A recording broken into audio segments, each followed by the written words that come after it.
하나님의 통치, 성도의 신앙 제목을 삼고 함께 은혜 받도록 하겠습니다.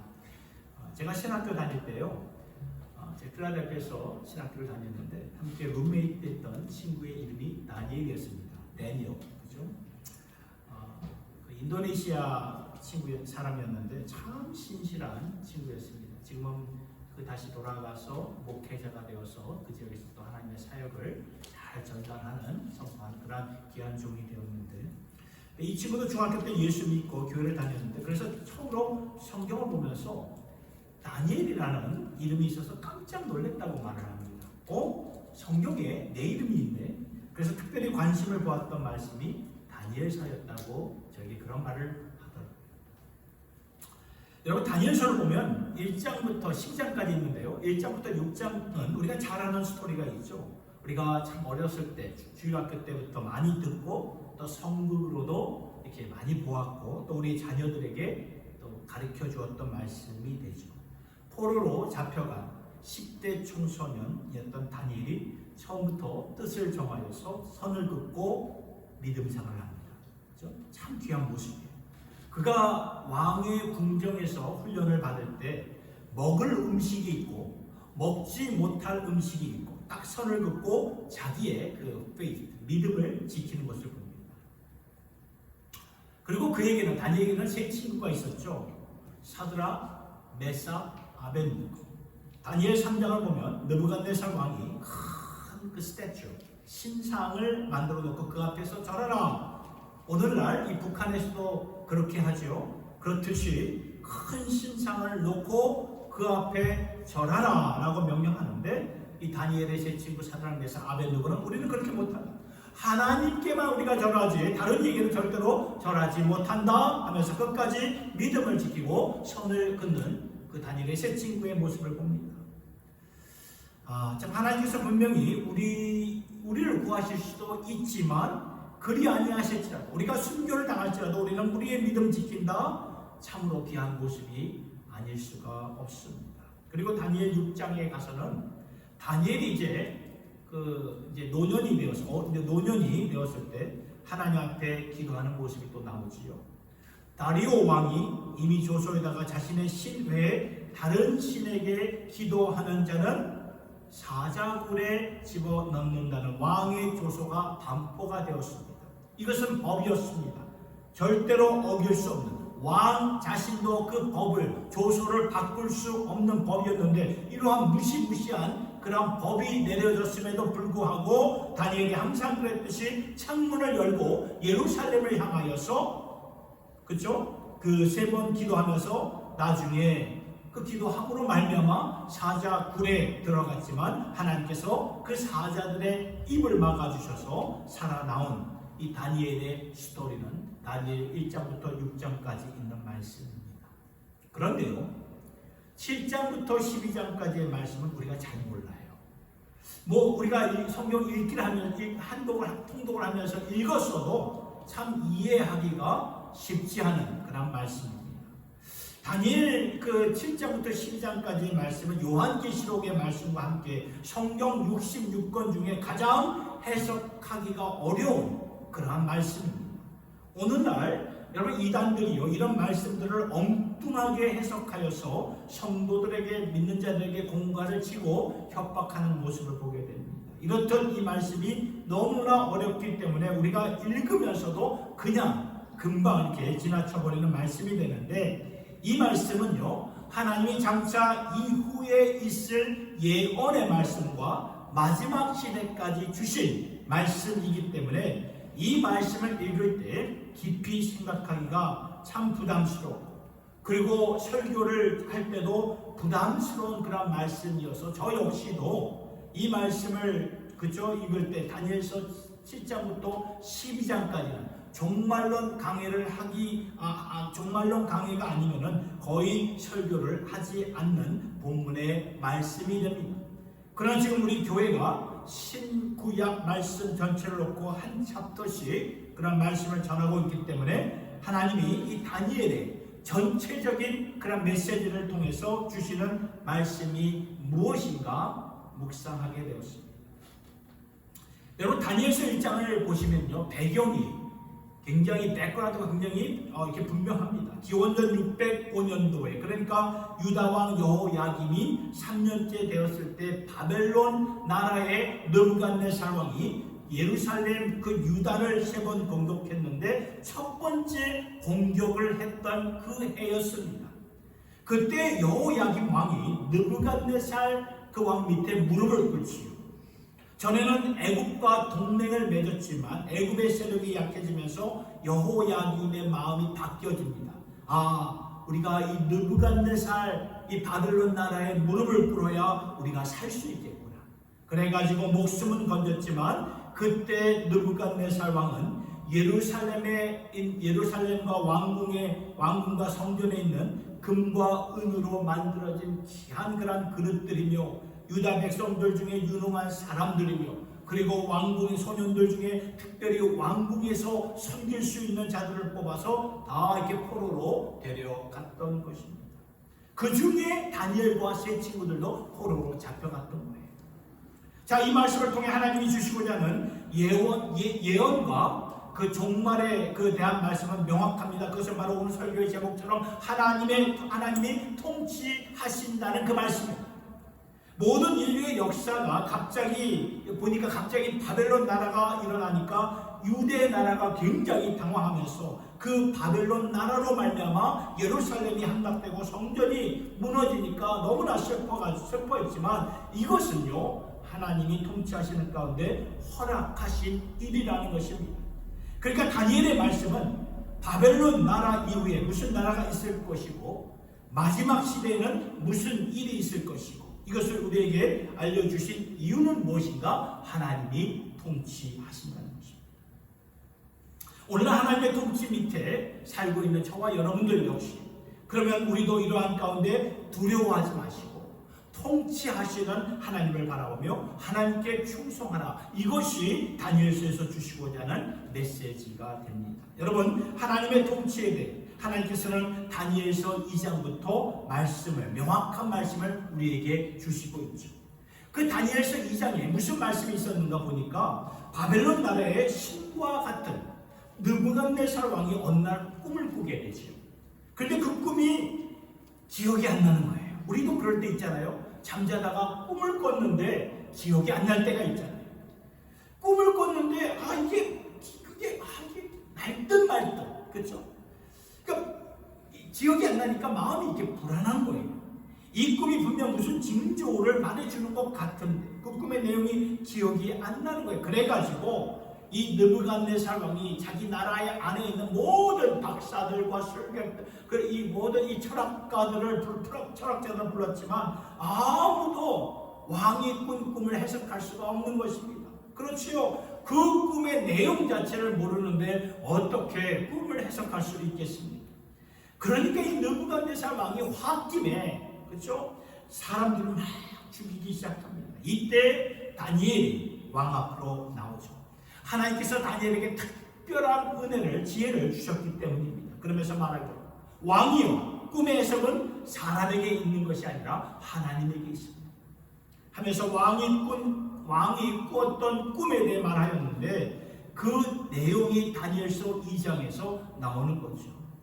다니엘서 2장을 보면 큰 신상이 느부갓네살의 꿈에 나타났던 것입니다. 이거죠. 바로 이게 나타났던 거예요.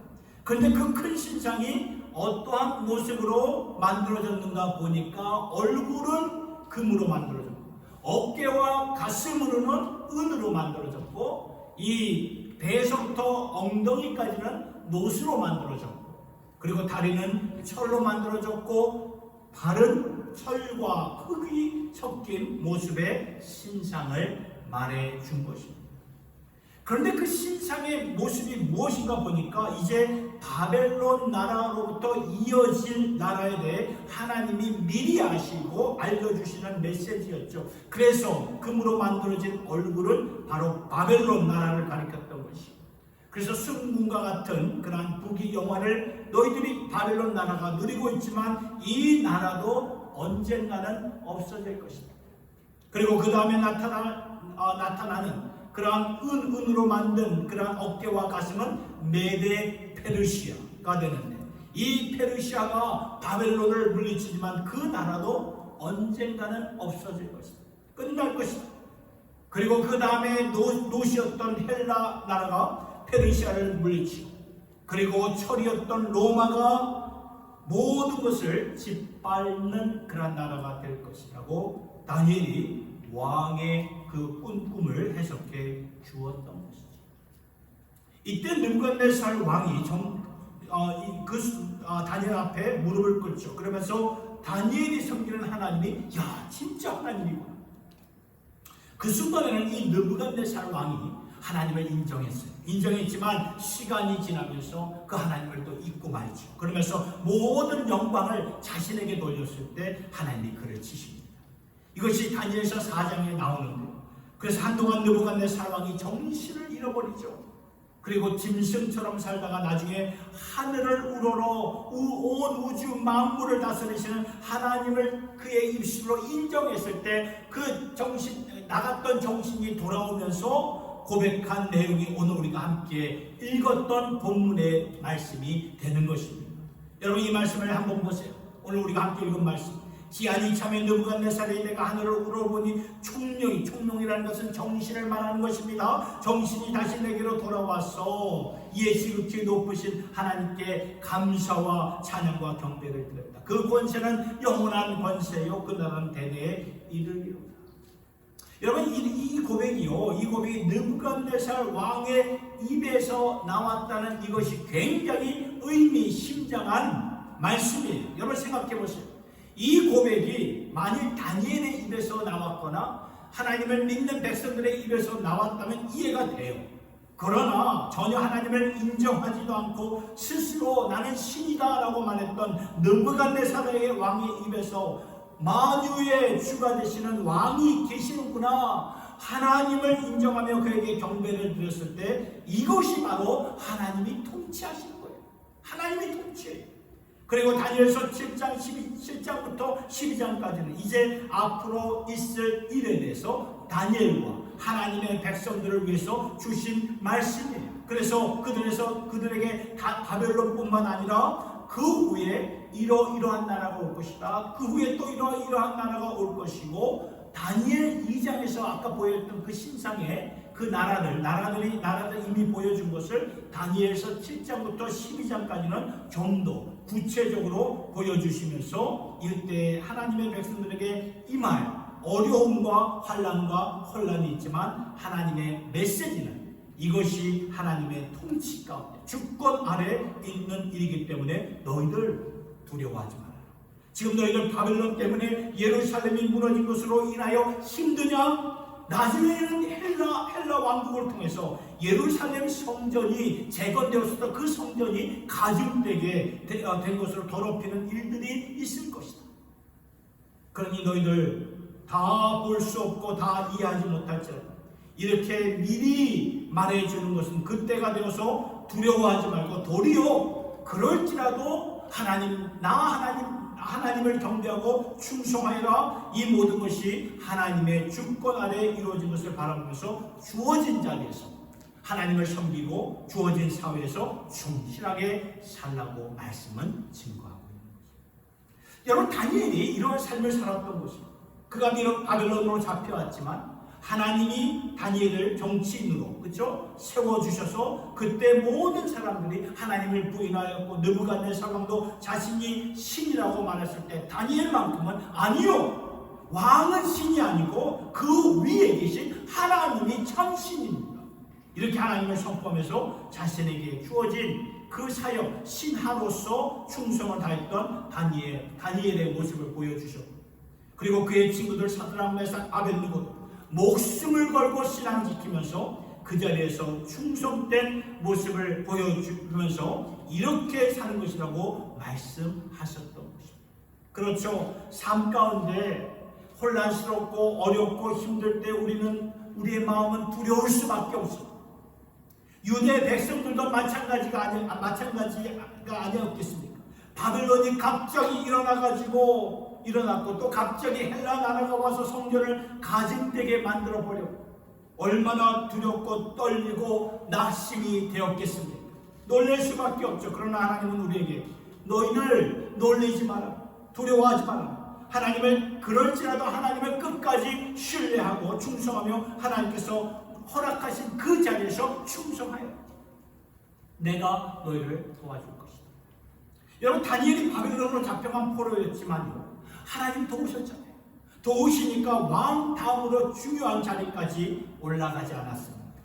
다니엘의 세 친구도 거기에서 이것 안 하면 죽인다는, 그렇죠? 그러한 자리에서도 믿음을 지키니까 하나님이 도와주셔서 별과 같은 빛나는 모습을 보여주시지 않았습니다.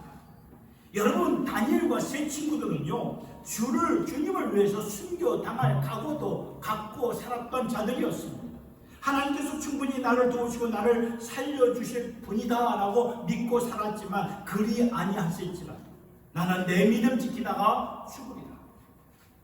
그러니까 여러분, 우리가 겁내지 말아야 이 다니엘과 세 친구들처럼 이렇게 살 수가 있는 거예요. 우리가 두려워하지 말아야 이렇게 살 수가 있는 거예요. 갑자기 예고 없이 우리에게 들이닥치는 경제적인 아픔과 어려움과 고난 가운데 우리는 두려워할 수밖에 없지요. 그러나 이것도 하나님의 통치 안에서 허락된 것이다. 하나님께서는 이것이 놀랄 일이 아니라고 말씀하셨다면 우리도 놀라지 마시고 하나님께 충성하는 믿음으로 강건해야 주어진 자리에서 별처럼 빛나는 그러한 삶을 살게 되는 줄 믿으시길 바랍니다. 하나님이 이사야 선지자를 통해서 이렇게 말씀하셨죠. 이사야 55장 8절의 말씀을 보니까 여호와의 말씀에 내 생각은 너희의 생각과 다르며 내 길은 너희의 길과 다르다. 그러니까 우리가 미처 거기까지 갈 수 없고 깨달을 수 없는 모든 것을 하나님이 알고 계시기 때문에 내가 할 일은 내가 하지만 우리가 하나님께 맡기는 거예요. 맡기고 기도하자는 거예요. 기도하면서 예레미야 29장 1절을 보니까 너희를 향한 나 여호와가 말하노라 너희를 향한 나의 생각은 내가 하나니, 그렇죠? 하나님이 아신대. 재앙이 아니라 곧 평안이요 너희의 장래의 소망을 주려 하는 생각. 이것은 바벨론에 가 있는 지금 유대 백성들에게 주신 말씀입니다. 그들의 입장에서 보면 이제 끝났구나. 우리의 삶, 우리의 역사는 이제 끝났구나. 그렇게 떨 수밖에 없고 두려울 수밖에 없는 백성들에게 하나님이 말씀하셨어요. 너희들이 아는 생각은 내가 안다. 그게 뭔지 아니? 평안, 재앙이 아니다. 여러분 믿으십니까? 이러한 상황 가운데 하나님의 궁극적인 계획이 있습니다. 그러니까 여러분 내 생각대로 판단하지 마셔야 됩니다.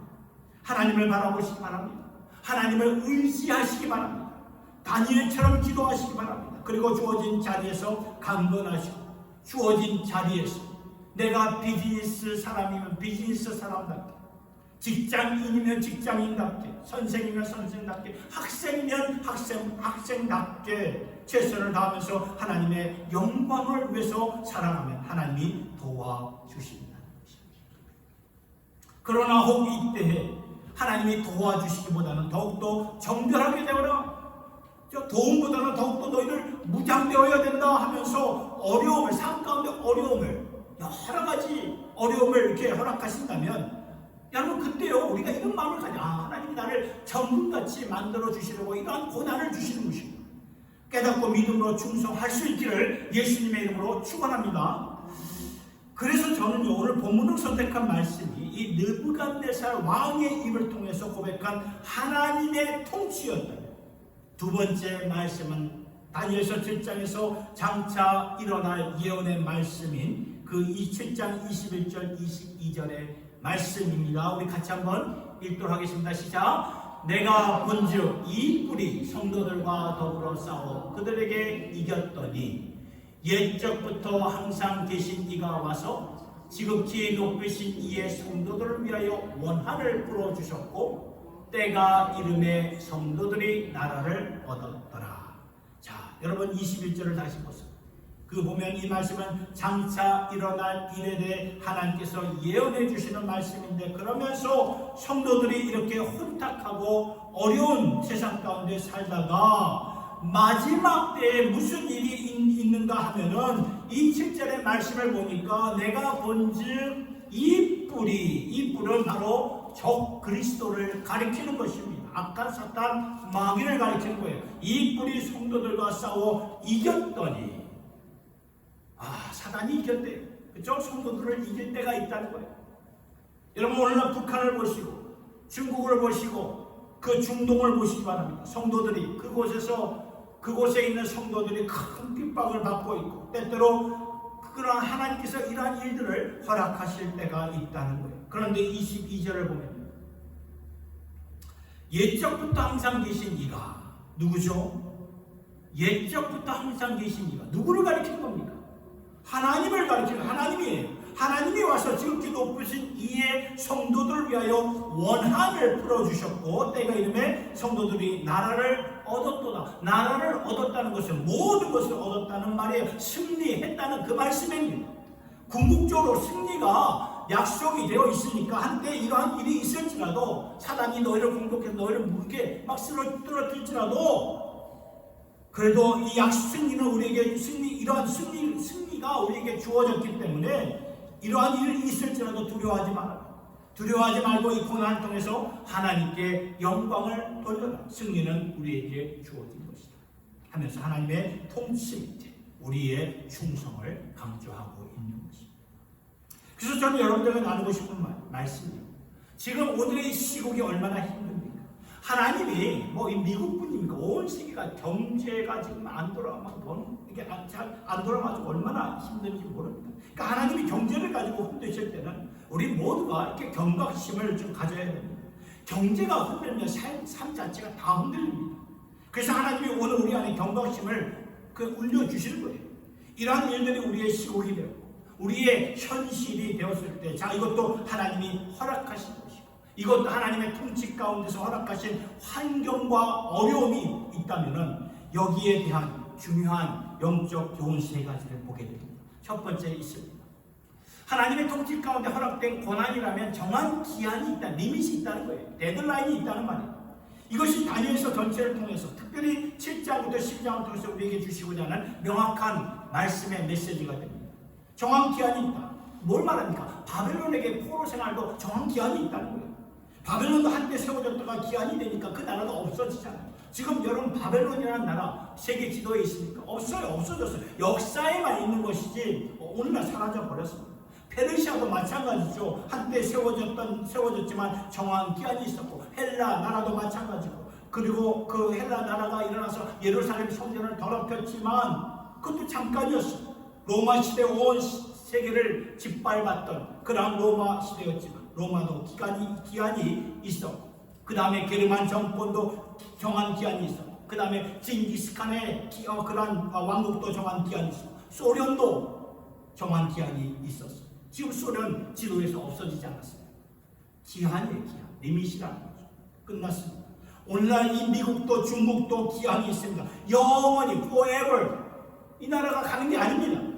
다니엘서 2장에서 보여준 큰 신상, 금과 은과 녹과 철로 만들어진 큰 신상을 보여주고 또한 동시에 이 사람의 손으로 깎지 않는 돌이 그러니까 하나님께로부터 온 돌이 그 신상을 딱 치니까 어떻게 됩니까? 산산조각이 나버려요. 그리고 그 돌들이 태산을 이루어서 온 세상에 가득하게 되었다고 말씀하는 무슨 말입니까? 사람의 손으로 아니하고 산에서 뜨인 돌, 즉 하나님의 나라. 하나님의 나라는 영원한 왕국인데 이 왕국이 와서 온 세상을 깨뜨리고 만다는 그 말이죠. 그래서 바빌론도 없어지고 페르시아도 없어지고 로마도 없어지고 징기스칸도 없어지고 소련도 없어지고 이 세상에 영원한 왕국 없습니다. 그러나 영원한 왕국이 있는데 그게 뭐죠? 예수 그리스도의 왕국이라는 거예요. 2000년이 지나면서 여러분 보세요.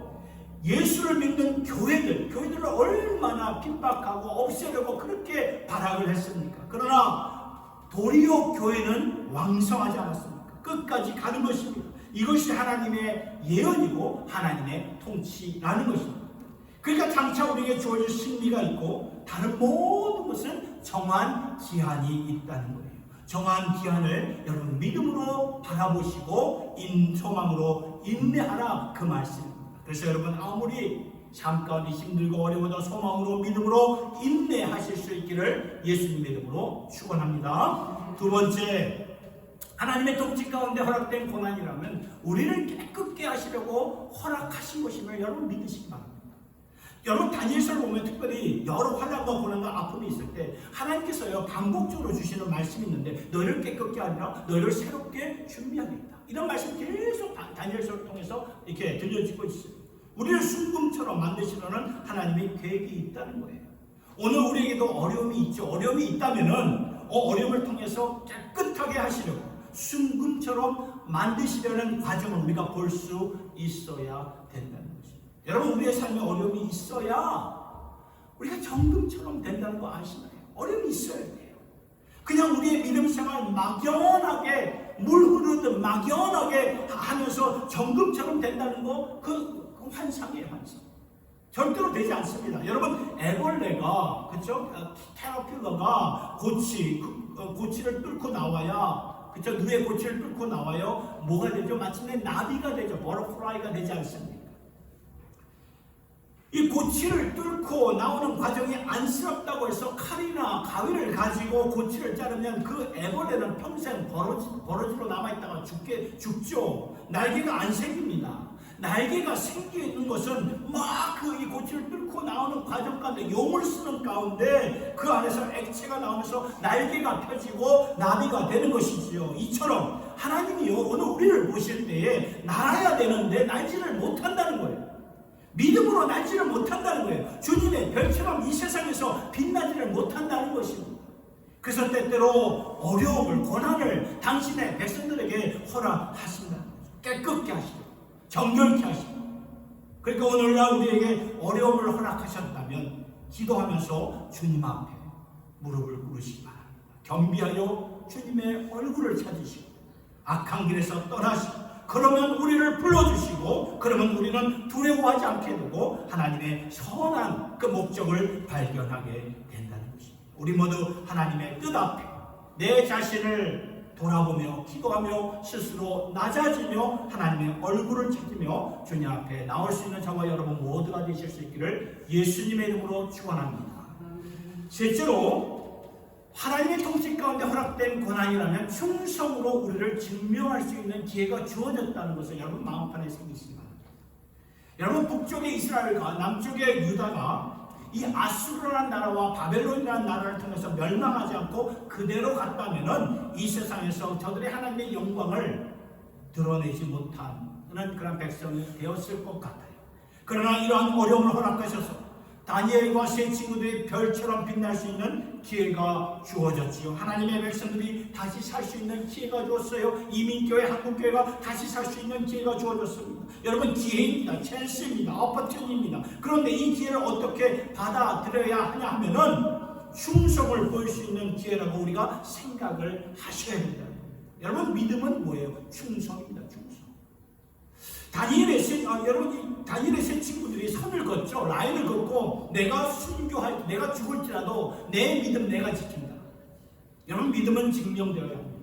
믿음을 그저 우리가 미지근한 그러한 신앙으로 생각한다면 그 믿음은 언젠가는요 그냥 흔들리게 되고요 없어지게 마련입니다. 그런데 믿음은 증명되어야 되는데 언제 증명이 되는가 하면은 어려울 때 고난이 닥쳤을 때 증명이 된다는 것입니다. 여러분 우리나라 교회 역사를 한번 보세요. 언제 교회가 부흥하고 언제 교회가 정결하게 되고 언제 하나님의 나라를 위해서 전진했는가 하면 우리나라가 어려웠을 때 힘들었을 때 가난했을 때 전쟁에서 일제 강점기 때 그때 교회가 살지 않았습니까? 그런데 점점 잘 살다 보니까 잘 먹으니까 교회가 점점 후퇴하고 쇠퇴하는 그런 모습을 보게 됩니다. 성도들이 거룩한 콜링을 잃어버리는 그런 모습이 보여집니다. 그러니까 여러분 오늘의 경제가 힘들어졌습니다. 온 세계가 그렇죠. 대한민국을 보면 경제뿐만 아니죠. 이 심각한 분열로 그냥 나뉘어져 있는 그런 너무나 가슴 아픈 일들이 벌어지고 있어요. 그래서 그 안을 들여다보니까 지속적인 사회 변화로 혼란을 조성하잖아요. 학교와 교사의 권위를 악화시킵니다. 가족이라는 하나님 주신 그 가족을 해체하려고 합니다.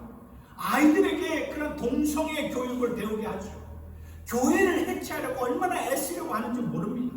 사법 시스템을 신뢰할 수 없도록 만듭니다. 복지 정책을 강화하기 위해서 국가나 기관 보조금에 의존하게 만듭니다. 언론을 장악합니다. 이러한 현실 앞에서 우리가요, 미국에 산다고 해서 아니야, 우리 그냥 아니라고 생각할 게 아니라 늘 나라를 위해서 기도해야 된다는 거죠. 나라의 아픔을 놓고 회개하고 애통해하면서 하나님의 얼굴을 찾으셔야 합니다. 그리고 경제가 힘들어졌다는 것은 뭘 말합니까? 먹고 살기가 힘들어졌다는 말합니다. 이때 우리의 믿음을 증명하실 수 있어야 합니다. 질병이 찾아올 수가 있죠. 그래서 건강이 힘들어집니다.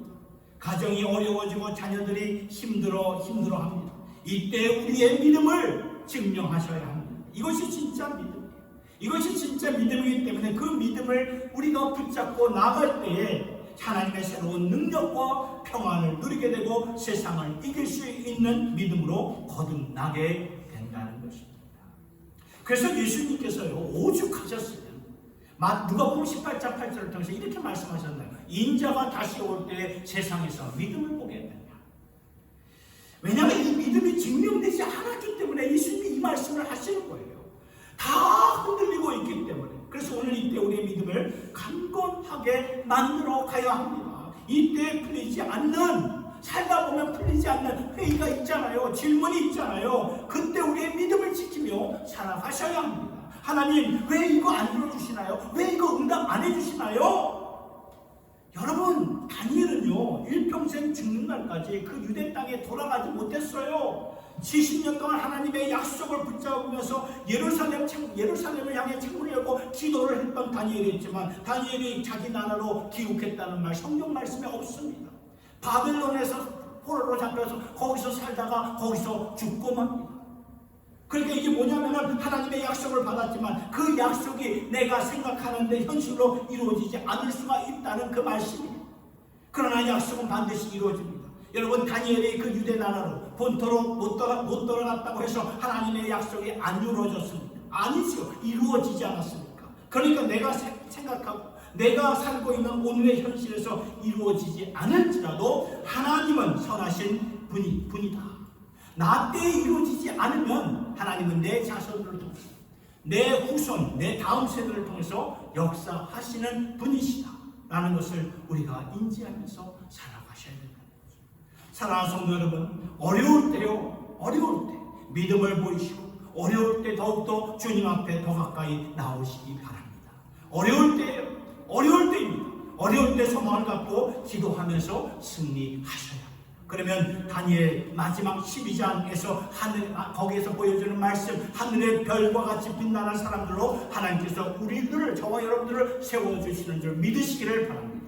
그리 아니하실지라도 이러한 믿음으로 승리하며 하나님의 통치 가운데 성도의 신앙 굳건하게 지키며 살아가는 저와 여러분 모두가 되실 수 있기를 예수님의 이름으로 축원합니다. 기도하겠습니다. 하나님 아버지, 감사합니다. 오늘 주신 이 말씀 앞에 우리가 섭니다. 주님의 은혜로 서 있는 저희들, 이 시간 믿음을 주시옵소서.